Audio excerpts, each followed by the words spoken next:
ei te bombardează pe tine crezând că este tot la tine. E ca și când pentru umanitate tot aud. Este o informație foarte bună pentru umanitate, dar nu este timpul să fie dezvăluită, spune spiritul tău. Tocmai de aceea pe tine te aleargă crezând că îl mai ai, eu l-am, dar nu știu despre ce e vorba momentan.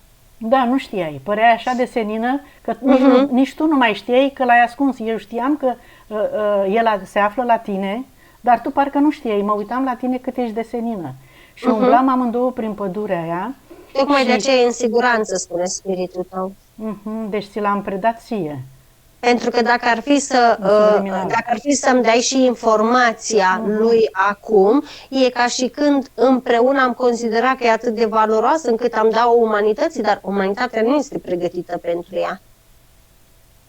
Dar tu ți-ai asumat chestia asta de a fi vânată pentru ea, tocmai că și dacă te prinde, acel lucru nu se mai află la tine. Și din punctul ăsta de vedere, partea ta subliminală spune că secretul ăsta e încă în siguranță. Pentru că orice ți-ar face, și dacă te-ar despica, mi-arăți în bucăți, tot nu l-ar mai găsi. Da, mă simțeam neurmărită. Adică mă simțeam deja liberă după ce m-a desconspirat femeia asta, rea, uscățivă, așa, parcă știa toată lumea că eu nu-l mai dețin. Dar era vorba de ceva hrană, ceva hrănitor pentru om, care se găsea în interiorul nostru. Dar este o informație codată. Despre ce e vorba. Când m-am trezit, nu știam despre ce e vorba. Când m-am trezit din vis.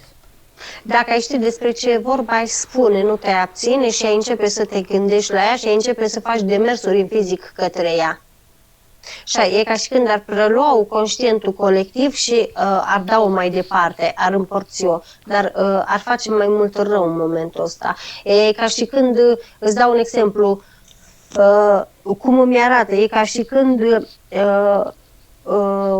unuia din spitalul de nebuni îi face o injecție și el se îndrăvenește și începe să-i anunțe și pe ceilalți că ei de fapt nu sunt nebuni și cu injecția asta se poate vindeca, dar ei nu sunt pregătiți. Ei nu-și doresc vindecarea cu adevărat acum. Cred că m-ai făcut să înțeleg despre ce e vorba. Tot scriu de câteva zile niște informații și nu vine să le dau drumul. Și nu știam de ce. Nu le dau drumul seama. Nici nu trebuie să le dai drumul, spune spiritul tău. Și de-abia așteptam. Da, în sfârșit. Mulțumesc, Amalia, că mi-ai deslușit visul de azi noapte. Hai să mergem cu Rodica. Am găsit-o. Așa, iubit. Hai. Mi-a tot arătat-o într-o cameră. Este o cameră destul de întunecoasă, se autopedepsește, dar este și autopedepsită. Și la fel, peste tot unde mă uit, percep umani înconjurați de scuturi. Ea este una dintre ele. Are dita mai scutul tot așa în formă de umbrelă pe față, pe laterale, deasupra capului și în spate. Prea puțin ajunge energie la ea, așa, sunt prea puține colțuri în care intră energie și când m-am uitat în întunericul ăsta, percep foarte mulți copii care e ca și când o bombardează, e ca și când ar vrea să o chinuie, e ca și când ar vrea să o pedepsească, e ca și când ar vrea să tabere pe ea.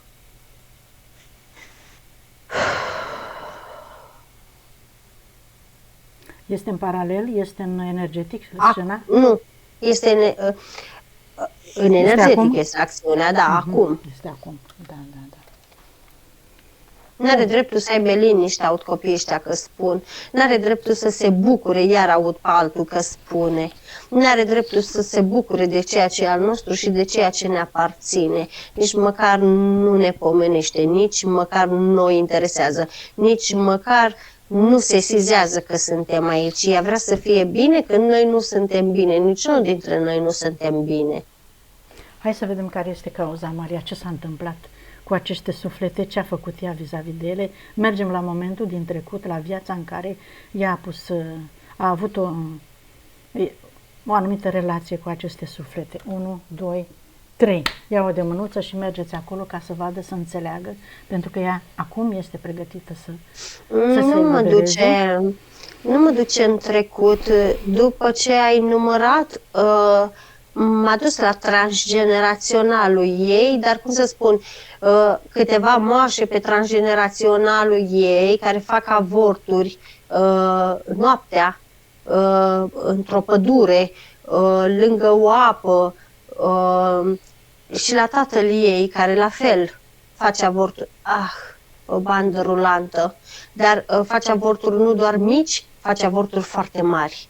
Adică copiii sunt, inclusiv mi-arată unii sunt la 6 luni și 7 luni. E ca și când scoate copiii forțat, e ca și când copiii se pregătesc să vină și e ca și când îi trimite pe lumea înaltă forțat, tăiați. Da, el făcea la solicitarea mamelor. Așa e Rodica? El făcea avortul la solicitarea mamelor, nu făcea de bunăvoie chiar. Da. Ești la exclus, spune spiritul tău, Ioana. În perioada comunistă făcea el ca medic sau după, Rodica? Da. În perioada comunistă. Făcea pe furiș, pe ascuns cum ar veni, că n-avea voie, știu, că să facă avortul. Posibil că da. Tu erai copil, n-aveai de unde să știi, da. Spiritul tău, Ioana, spune exact lucrul ăsta. La fel de vinovat ca cel care dă sentința, și mai vinovat este cel care o pune în aplicare.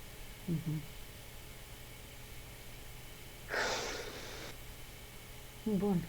Adică de aici se trage și mi-arată că inclusiv la strămoașele astea, la moașele astea din transgeneraționalul ei, tot așa, a trebuit să plătească cu fericirea la copii, a trebuit să plătească cu... una mi-arată că animalele erau foarte dragi și plătea cu... animalele respective plătea cu viața. Și tot nu s-a prins. Inclusiv acum, aceeași chestie se întâmplă și la ea cu copiii ei și la fratele ei cu copiii lui. Dar ea personal a fost vinovată? Rodica a făcut și ea la rândul ei sau și-a asumat responsabilitatea strămoșilor? Și-a provocat avorturi foarte multe ea. Deci nu a făcut altora și le-a făcut singură. Bun, deci să înțeleg că subiectul ăsta e preluat din moș strămoș și s-a perpetuat. Și e lungit. Corect, și e lungit. Bun. Închidem acolo, vii aici, te uiți la ea și ne spui câtă energie a sufletului are. 25. Să înțelegi. Conștientizare? 43. Are mai multă, dar nu mi-o arată, e ca și când o ține Nu, e proaspătă de asta, de-abia acum a început să conștientizezi, părerea mea. De asta nu ți-o arată. Nu e încă scoasă la suprafață, ca să zic. Nu? Spiritul tău dă din cap. Bun. E hotărâtă să conștientizeze, așa că se poate lucra. Este decisă, este... Partea ei subliminală se simte foarte vinovată. Tocmai de aceea s-a și închis, pentru că nu vede o scăpare. Nu știe cum să împace pe toată lumea și e ca și când, pentru că nu mai suporta loviturile, tocmai de aceea s-a autobarat cu scuturile acestea ca să-i lase pe ceilalți să-și verse furia în ea. Ea crede că dacă stă acolo pe întuneric și se autopedepsește, e ca și când spală păcatele strămoșilor și parcă vindecă karma. Ea crede că vindecă karma dacă tot stă aici și încasează lovituri din toate părțile. Adică știe că nu este vinovată în totalitate, dar e ca și când merită să fie pedepsită de către ceilalți, pentru că știe că și ea la rândul ei a greșit. Și mai îmi spune o chestie, o aud acolo din scuturile alea, că zice ceva de genul cineva oricum trebuie să plătească, pentru că sunt niște atrocități care s-au făcut și care s-au produs și de care inclusiv eu am știut. Și dacă n-aș fi fost de acord, cineva e ca și când tu te duci și murdărești o podea și nu vrei să o speli, dar cineva tot trebuie să șteargă și să spele în urma ta podeaua respectivă. Bun, păi hai să ștergem și să spălăm podeaua în urma ei și să vedem în baza căror programe, căror contracte, căror prietenii, relații energetice, mentale, astrale. Până nu cum să le mai trimit numim. copiii ăștia de aici, n-am cum să... Nu ardem întâi contractele sau? Nu am cum să scot din scuturi, că asta ar însemna că ar linșau copiii ăștia. Acum spiritul meu deschide, a luminat cu o rază din sursă Așa. și percep că din raza asta se deschid portale suprapuse. Fiecare pe frecvența lui să urce acolo. Și le arată, le spune, uite, ceva de genul, și zic, păi da, dar de ce sunt mai multe? Și spiritul meu mi-a spus exact așa, fiecare copil va fi atras în funcție de frecvența care o are de un anumit portal.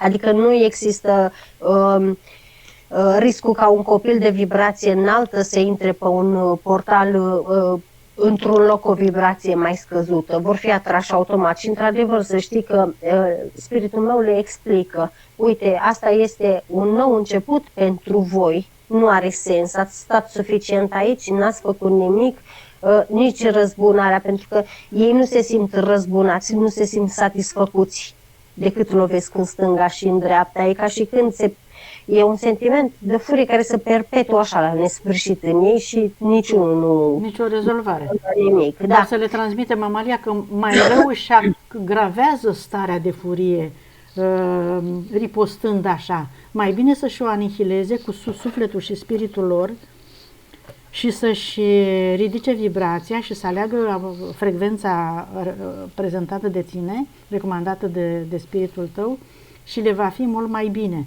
Dar să dizolve această furie și această dorință de răzbunare. N-au conștientizarea să facă chestia asta cu spirit, cu suflet, cu nu știu ce. Doar le arată imagini prin portalele respective și îi văd că ei sunt ca și copiii aia care primesc jucării noi. Știi? Așa, da. Și exact asta fac și sunt foarte impresionată pentru că e prima oară când văd că se deschid portaluri suprapuse spre diferite frecvențe și ei nu se bat. Adică văd că fiecare se duce în cât un portal, deci e foarte interesantă Nu, că acolo e imaginea. sinceritate, nu există, minciună nu există, nu? Ia uite-te să vezi, fiecare ce simte, adică acolo unde simte, acolo se duce și acolo face. Sunt atrași în mod automat. Automat. Adică e ca și când mie îmi place un parfum, ție îți place o salată, Rodică îi place sucul. Și e ca și când ne ducem fără să ne intersectăm, fără să ne ciocnim că și mie îmi place salata. Nu, eu mă duc și iau rujul, tu iei salata, Rodica ia sucul, știi? Da, eu mă gândeam și la pietricelele alea colorate, știi, fiecare își alege culoarea potrivită. Corect. Foarte bine că a reușit să-i convingă să meargă acolo unde li se potrivește frecvența. Oricum n-au încotro, pentru că spiritul meu le-a spus că îi lasă pe ei să aleagă dacă nu vor fi trimiși în mod obligatoriu. Foarte bine. Acum putem să o luăm, pe Rodica, să o aducem în câmpul de lucru. Stai că n-am zis că scopii puțin. Oh, da, scuze. Măcar să vină toți. Dacă tot au bombardat-o, să meargă să urce toți. Sunt 268 în total. 268.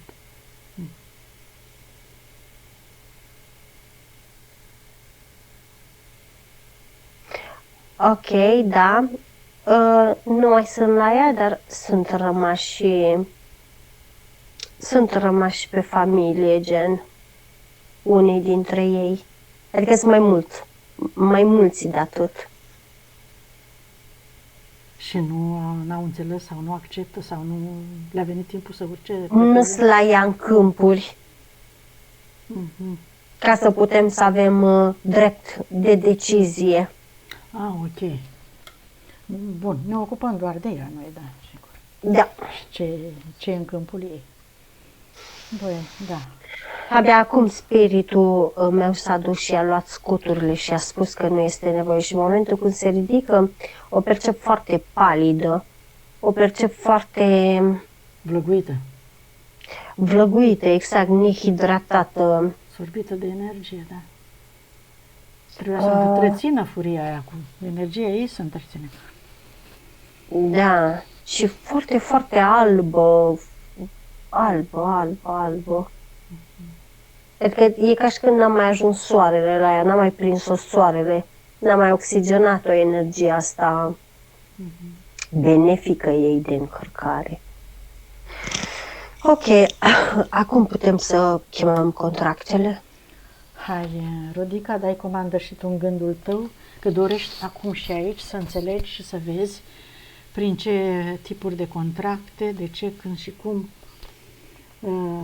ai acționat în acest mod și ți-ai creat atâta suferință și dorești să chem toate entitățile, cu toate contractele, din toate timpurile, cu punctele, subpunctele, copiile, holograme, absolut toate pe care le-ai făcut, înțelegerile pe care le-ai făcut cu ei, să vină acum în fața voastră ca să le vezi, să le înțelegi și să te eliberezi. 1, 2, 3. Comanda ta e fermă și are putere de lege în câmpul tău. 78 de contracte cu Anubis, cu Horus, cu Lucifer, cu Satan, cu primul om, cu Iahve, Zeus, Isis, Lilith.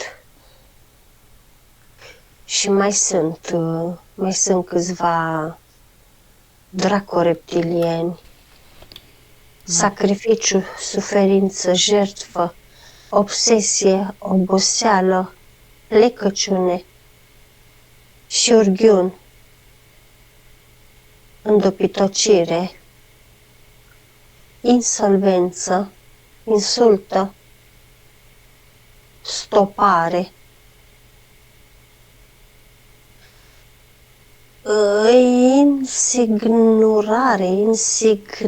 însigurare, Însingurare s-ar citi, dar e insignurare. Insignurare. Inadaptare. Amărăciune, suspin, dor. Lipsă, milă, apăsare, indolență, obediență, supunere, nedreptate, incapacitate de a primi, incapacitate de a oferi, incapacitate de a se descurca, neiubire, părăsire, distanțare,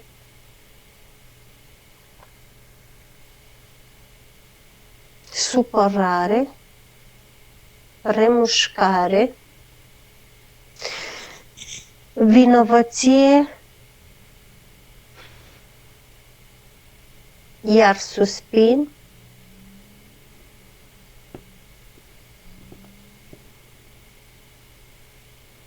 mai sunt vreo două, dar nu pot să le recreez, să șterse astea. Înseamnă că s-a deconectat de ele?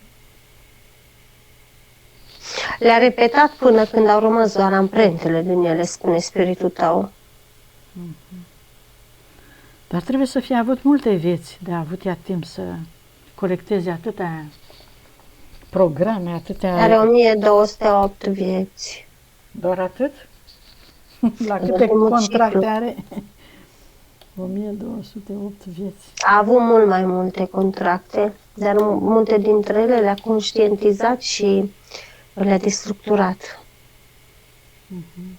În general, cei cu contracte de-astea, cu entități mari și cu contracte multe, Amalia, au avut vieți multe sau au venit într-un anumit fel și s-au repezit ăștia apoi ca să le experimene? Nu neapărat.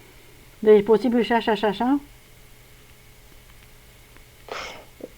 cauzele pot fi mai multiple de atât, spune spiritul tău. Ok. Da, sunt multe cauze, sigur că da. Hai să ardem contractele, Amalia, da? Rodica, îți imaginezi un foc purificator de frecvență corespunzătoare pentru a arde absolut toate contractele pe care le-a citit Amalia, care au venit acum, absolut toate, din scoarță în scoarță, cât număr eu până la 3, le vizualizez cum ard și energia aia se transformă în energie pură, care se va întoarce la tine și instant tu vei dobândi, îți vei amplifica energia. 1, 2, 3. Acum, absolut toate contractele se ard prin voința ta, care are putere de lege pentru corpul tău și toate din câmpurile tale vor dispărea. Inclusiv cel al Matrixului. Și spiritul meu îi spune de botez și de cununii. Și toate ritualurile, prin toate religiile, prin care a hrănit toate entitățile, toți paraziții, toți factorii ăștia externi, prefăcuți în sfinți îngeri și alți Dumnezei, să-și ia energia, să destructureze toate ritualurile, toate cuvintele, toate gândurile, toate energiile create în favoarea lor și să lumineze, să-și recupereze absolut toată energia cu toată puterea ei. Da. Bine, mergem mai departe să vedem ce a lăsat în corp, ce implanturi, ce programe e pregătită să elimine pentru totdeauna. Are un glonț în piept.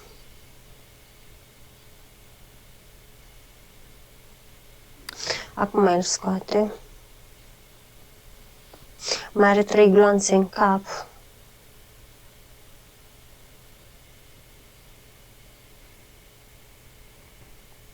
Războaie sau altercații cu dușmanii, cu revolte de un fel?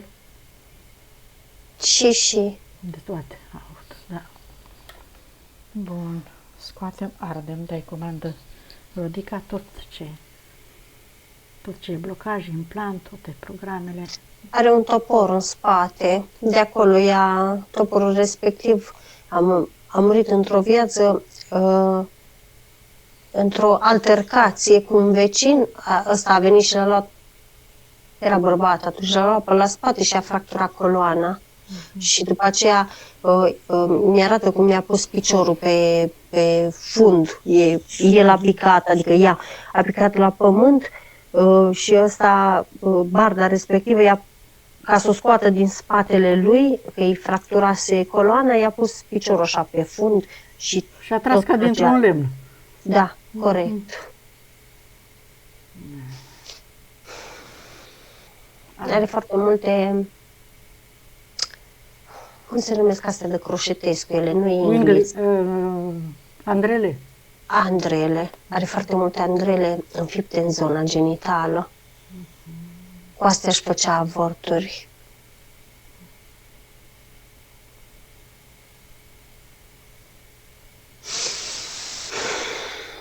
Are în ochiul drept o lentilă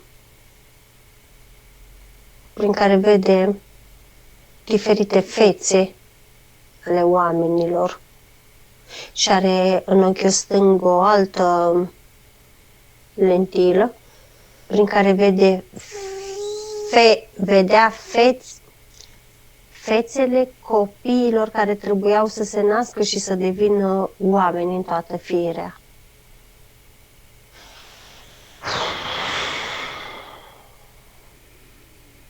De-aia vedea fețe peste tot.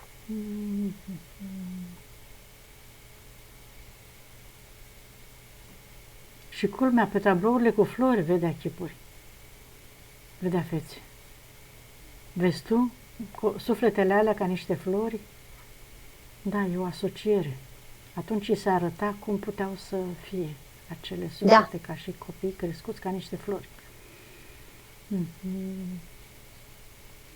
Da. Foarte multă energie stagnantă. curăță după ea, inclusiv din al treilea ochi, din chakra coroană, din mandibulă, din sâni, din stomac și paraziți astrali văd, din inimă inclusiv, din intestine, din splină.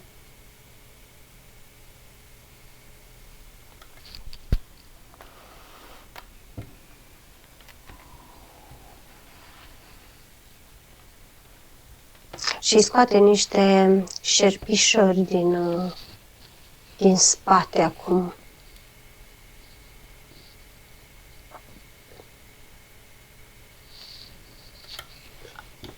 Îi scoate implantul de la calculatorul central.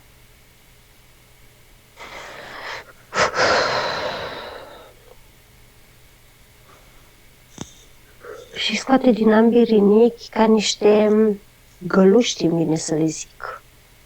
Exact așa arată. Niște pernuțe mici, mici frici. Dar în fricile astea e și nevoie de distanțare, nevoie de îndepărtare.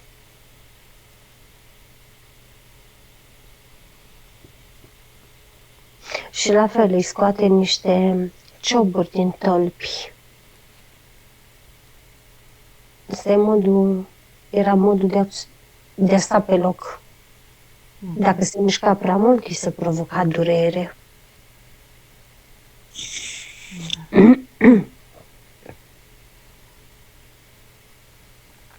Și meridianele îi le curăță tot așa de foarte multă energie calcifiată.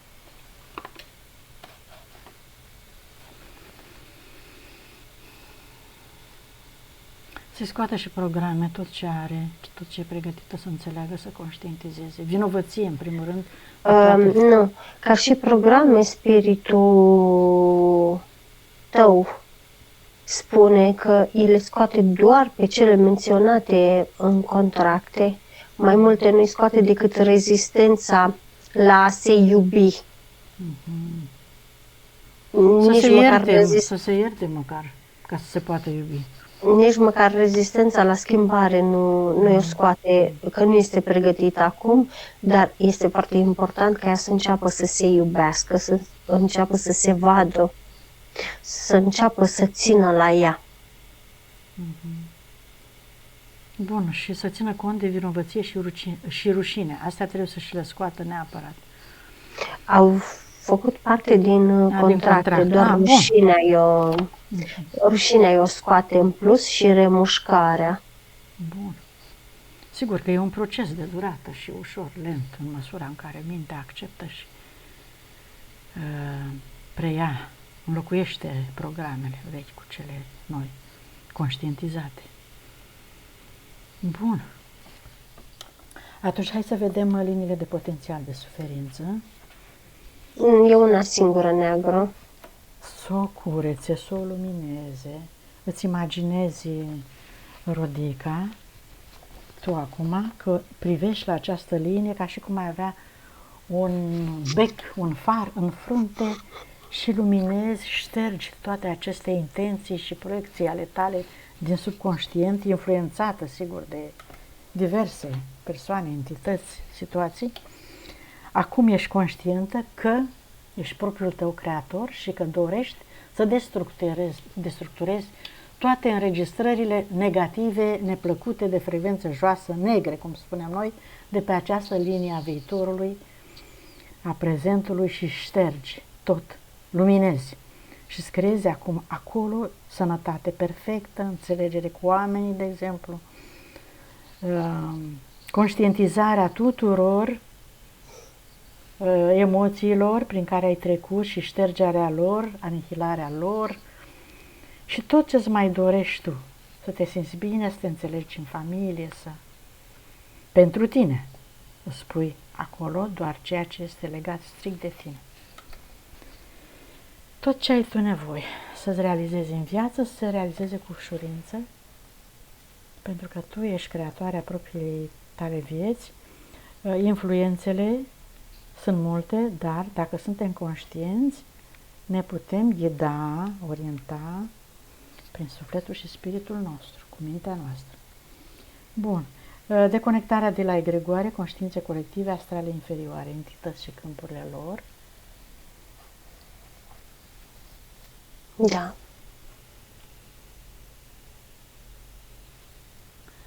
Și hai să chemăm persoanele cu care are legătură, tatăl ei, care este decedat, tatăl este decedat, Tatăl e decedat. mama să vină, ce mai are, frate,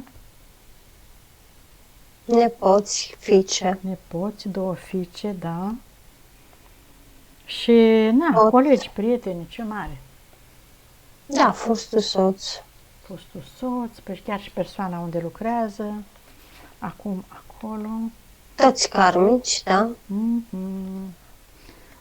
Are datorie la ei, da? Energetică. Nu neapărat datorie energetică, cât are datorie să facă conștientizări, să iasă din emoțiile astea grosiere, spune spiritul ei acum că a venit. Are datorie morală să învețe pe cei din familie ce înseamnă iertarea, acceptarea și continuitatea, înaintarea. După legile Universului, da? Respectând legile Universului pe care le învește. După legile morale, i-am auzit spiritul. Așa, pe limba noastră, da, foarte bine.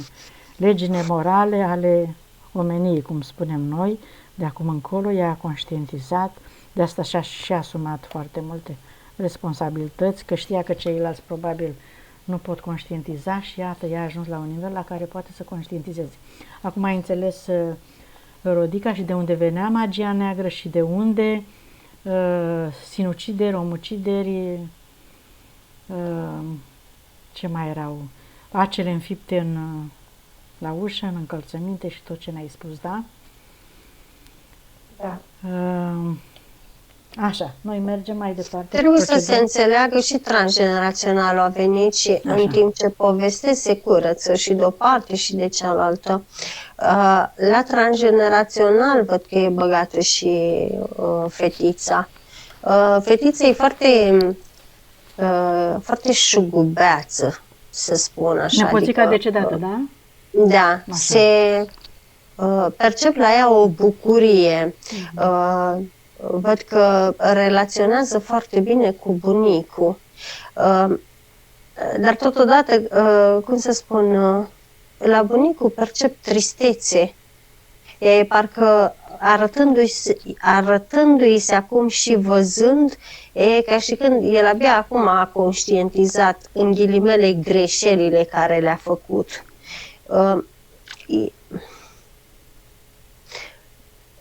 Trebuie să învățăm să trecem peste moarte, trebuie să învățăm să percepem moartea din alt unghi, spune spiritul Rodicăi. Moartea nu înseamnă stagnare, moartea înseamnă continuitate, un alt nivel, inferior sau superior, dar totuși este un alt nivel. În funcție de frecvența la care suntem, da? Am întrebat fetița dacă are de gând să plece și îmi spune că a trecut de câteva ori prin minte să plece, doar că familia nu este încă pregătită să o lase să plece, iar ea și stă cu mare plăcere lângă ei, doar că ei trebuie să învețe. E ca și când, în momentul când pui o masă să mănânci în familie, contează foarte mult buna dispoziție care se află atunci când toți mănâncă. Și mi-arată cum mănânci, cu tristețe, cum mănânci, cu bucurie, cu zâmbete, cu... Are alt efect. Da, exact. De asta unele neamuri, unele rase cântă și dansează și se bucură la moarte, la trecere. Pentru că au fost obișnuiți de... Și-au păstrat adevărul, da. Au fost obișnuiți și învățați de mici cum să privească moartea. Da. Dar de ce a plecat ea așa de vreme, Maria?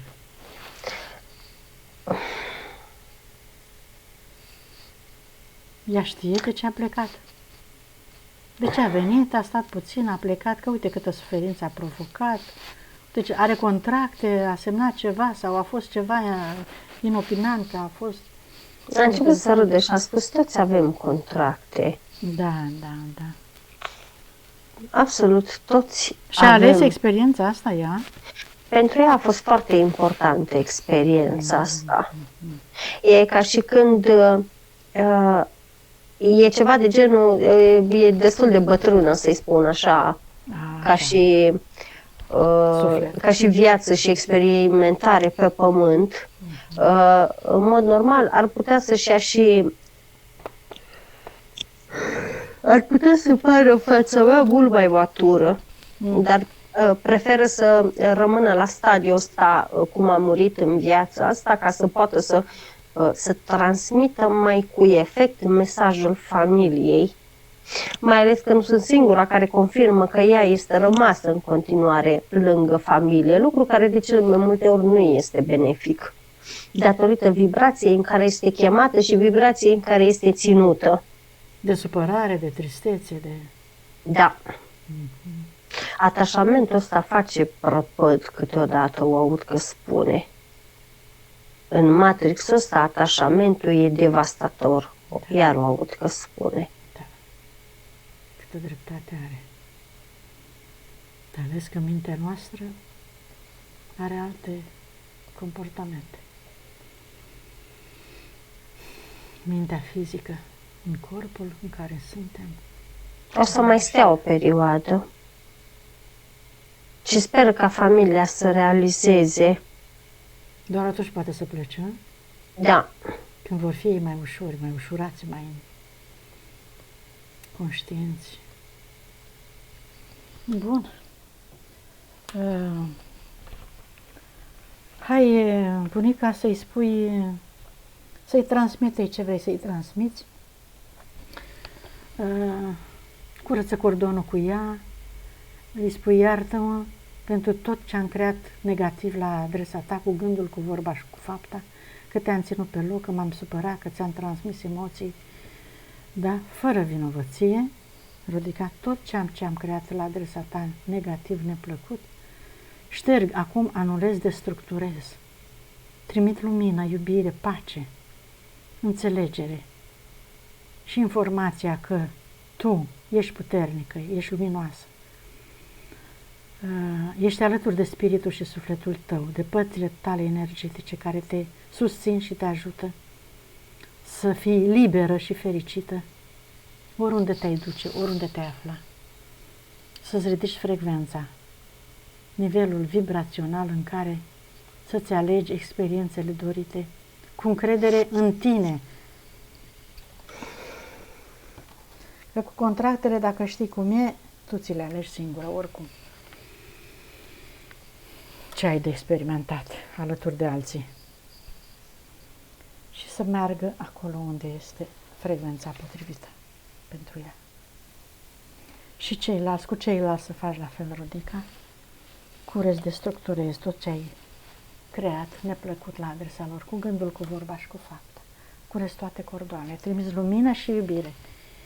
Informația, să conștientizeze valoarea lor, să-și amintească cine sunt, să-și amintească de sursa, de unde au venit, când erau perfecți, erau integri, erau dotați cu toate capacitățile și valorile lor originale, când au venit din sursa originală. Bun, mergem mai departe, Amalia, și spune-ne ce s-a mai întâmplat, s-a curățat, mai e ceva deosebit de făcut? Nu, s-a curățat de atunci, de când transmiteam... Bun. Rodica, acum, cu o foarfecă, ai toate cordoanele de jur împrejurul tău, cu toate persoanele, fie că sunt în viață sau nu, pe care le-ai întâlnit până în clipa de față, din toate timpurile și spațiile. Asta înseamnă că i-ai iertat, i-ai acceptat și i-ai eliberat. Te-ai iertat, te-ai acceptat și te-ai eliberat. Acum, pentru totdeauna. Și spune-ne dacă ai reușit să-ți imaginezi chestia asta. Da, Ai reușit? da, am reușit. Foarte bine. Cum te simți, Rodica, acum? S-a schimbat ceva în starea ta? Da, am mai rămas un pic de încordare de la nivelul bazinului în jos, dar a fost foarte puternic încordarea. Acum mai un pic a rămas. A fost de la început, de înainte să intri în sesiune? A fost încordarea sau Nu, pe parcurs. în timp ce se lucra? Parcurs, când am început să lucrăm. Ok. Inspiră și expiră, Rodica, și dă drumul la această energie care o mai ții, care insistă să mai rămână, o eliberezi. Inspiră și pe expir îți imaginezi cum lumina din pieptul tău se duce acolo, o frecvență corespunzătoare și deblochează și accepți eliberarea acum.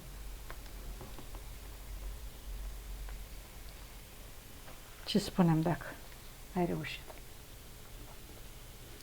Conexiunea cu sursa, cu pământul mai o avea? Vagi. Bun, te-ai eliberat acum. Propuneți, Rodica, să vrei, că tu ai voință, tu vrei, tu îți dorești, tu poți, tu știi, să dai drumul la energia stocată, energia, toate programele, blocajele, tot ce ai creat de-a lungul timpului, dacă mai apar, să le eliberezi. Inspirând și expirând, dai drumul tuturor blocajelor, de oriunde le-ai percepe în corpul tău, le eliberezi printr-o respirație. Pentru că tu poți. Important e să fii conștientă de puterea asta care o ai, înțelegi? Conștientizarea e foarte importantă. Hai să-i facem conexiunea și cu energia pură a Pământului. Îți imaginezi din centrul tălpilor tale, Rodica, două fascicule de lumină strălucitoare care cresc, se adâncesc până în centrul Pământului.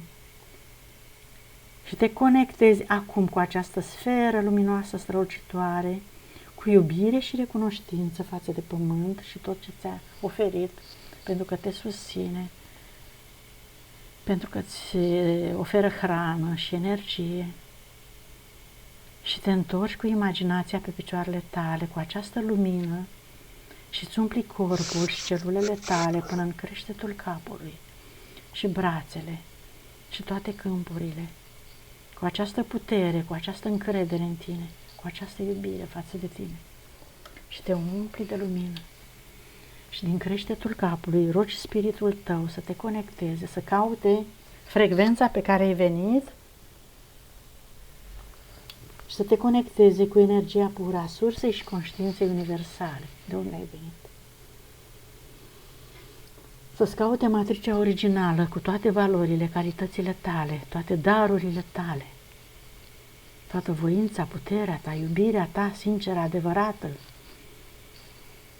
Și te întorci înapoi în corpul tău, în sufletul tău, în inima ta și îți umpli inima și sufletul de această energie și de aceste capacități. Și accepți și integrezi energia masculină cu energia feminină, îți activezi toate memoriile și puterea inimii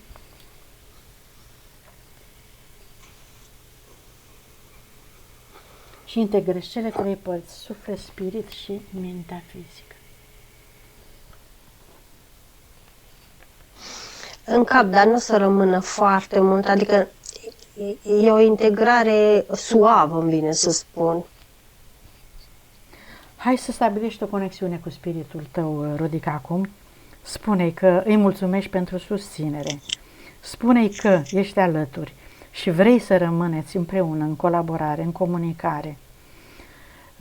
Îi mulțumești, îl iubești.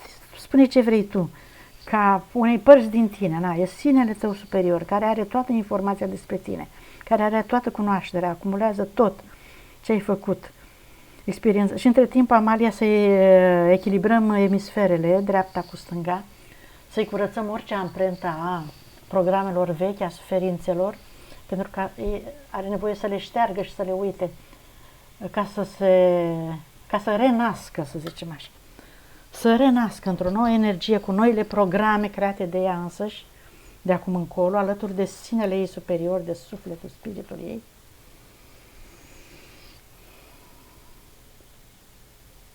Și spune Rodica, exprimă-ți dorința că vrei să rămână lângă tine de acum încolo în toată experiența și experiențele viitoare. Și spune-ne dacă îl percepi, dacă îl simți, dacă ai vreo stare anume în timp ce comunici cu spiritul tău. Da, în partea stângă a corpului, de la bazen în jos, mai înainte simțeam frig. Acum simt că au început să se miște energiile și împunsători. A început să se încălzească corpul și partea aia? Da, da. Bun. Hai să extindem energia și în câmpuri, Amalia, să curățăm orice amprentă și de acolo, să reorganizăm câmpurile după culoare, mărime, formă, astfel încât să se șteargă orice amprentă a trecutului negativ și de acolo și să constituie câmpurile ei protecție totală și permanentă. Și mergem să curățăm și casa, extindem energia ei, să-i curățăm casa din țară, de acolo, de la ea. Și 3 portaluri închide acolo. în casa proprie sau unde locuiește cu serviciu acum? În casa proprie. Bun. Și energie foarte multă de durere, de supărare, de amorțire, văd, de tristețe. Și pământul la fel, parcă e imbibat cu energiile astea. Da.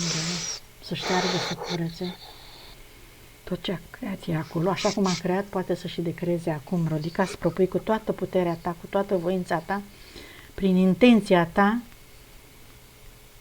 absolută, decizi acum să curezi cu lumină strălucitoare toate amprentele trecutului de acolo, toată suferința. Da, și casa de aici, spațiul ei de unde locuiește.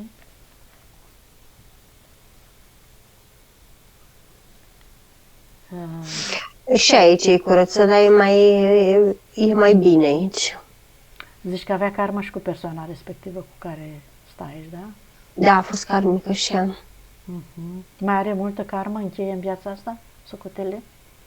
Normal ar fi trebuit să încheie. Bun, înseamnă că e pe aproape. Da, hai spune-ne, Amalia, de unde a venit ea și cu ce scop a venit? De pe ce Andromeda. Andromeda. Ce trăsături avea o Andromeda? Avea ea ca andromedană, că nu toți au la fel. Înțeleaptă.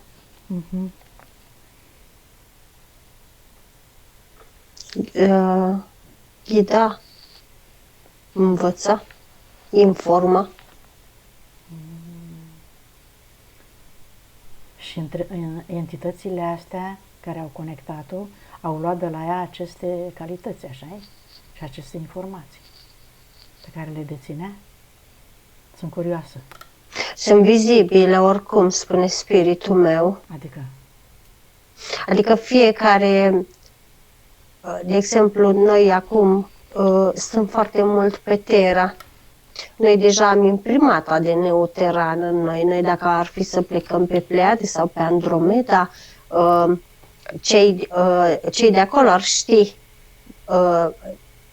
informațiile, nu neapărat informațiile, trăsăturile obținute aici pe Terra. Corect. Ar fi de vizibile. Și s-ar folosi de ele? Sau am ajutat prin asta pe cei din jur? Bineînțeles că s-ar folosi. Bineînțeles că și una și cealaltă, spune spiritul tău. Așa și sufletele care vin de pe alte planete, cu valorile lor, le folosesc aici, nu? Pe Pământ. Așa ar trebui să le folosească aici pe Pământ, dar de cele mai multe ori ca experiența să fie mai personalizată aici pe Pământ. Cum să spun, dacă ai venit ca înțeleaptă după altă planetă, aici experimentezi prostia. Adică reversul, îmi spune spiritul meu, reversul monedei. sau fața cealaltă a monedei. Vrei să știi cum e și invers, nu? Corect. Sau e influența Corect. entităților? Și. Sau ele doar ne ajută ca noi să ne experimentăm astea? De cele Eu mai așa multe ori înțeleg. chestiile astea se discută de comun acord. E ceva de genul, tu dacă vii ca o matematiciană, îți dau un exemplu, într-o clasă să predai mi-arată într-o școală, Da. dar tu ești doxă de matematică, adică tu știi matematica, o mănânci și mi-arată pe pâine. În moment, ți se pare foarte interesant să experimentezi o viață sau să ai o experiență de analfabet sau de incult. Pentru că tu în sine, fiind atât de deștept și atât de înțelept, e ca și când tu chiar crezi că doar vezi 3 numere și din start începi să faci din nou matematică. Adică e foarte multe părți subliminale, nu neapărat că iau un râs sau iau un de râdere, dar le se pare foarte ușoară chestia asta. Știi unde m-a dus cu gândul acum? La geniile astea pe care le vedem noi, talentate și pricepute și de succes într-un anumit domeniu, care peste ani de zile le vezi căzute într-un hal fără haldă, nu le mai recunoști. S-ar putea să fie vorba despre ceea ce spui tu. Bine, nu în toate cazurile, sigur că da. Mai sunt și păcăliți să decadă în halul ăsta, dar probabil curiozitatea lor de a fi invers decât cum s-au născut, talentați și bogați și frumoși și deștepți și sănătoși, îi duce către experiențe extreme. Așa este, spune spiritul tău. Să nu-i mai văităm, să nu le mai plângem de milă, că este alegerea lor. A? Să nu mai suferim pentru ei. Suferința oricum nu-și are sensul. Oricum nu e bine să suferim, corect, pentru nimic și nimeni. Fiecare are experiența lui. Bun, hai să vedem ce mai avem de făcut. Robinetul abundenței. Da. Ăsta îl mai avem. Pe foarte multă tristețe îi se blochează.